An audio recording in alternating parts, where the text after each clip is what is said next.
다음 소식입니다. 12.3 내란을 수사하고 있는 공수처가 검찰로부터 김용현 전 국방장관의 피의자 진술조서를 넘겨받았습니다.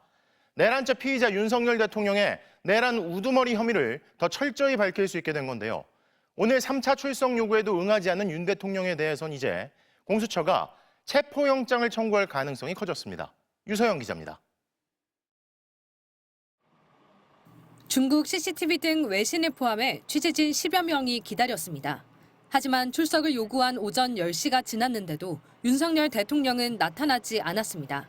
공수처는 대통령 경호처와 사전 협의도 없었다고 했습니다.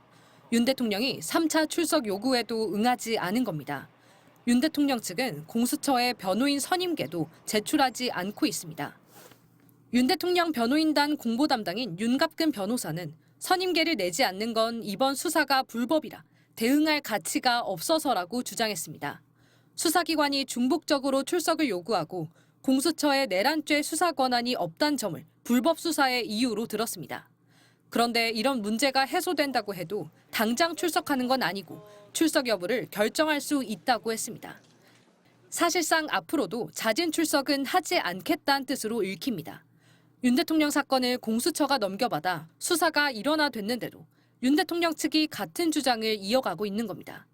공수처는 수사 권한이 있는 직권남용 혐의로 시작해 내란죄 수사까지 뻗어가는 건 문제 없다며 윤 대통령 측 주장을 일축했습니다.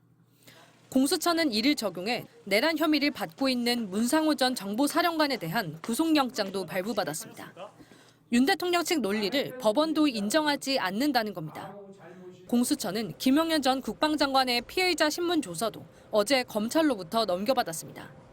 공수처로선 윤 대통령의 혐의를 더 탄탄히 다질 수 있게 된 겁니다. 공수처 관계자는 조사에 큰 도움이 될 걸로 보인다고 했습니다. MBC 뉴스 유서영입니다.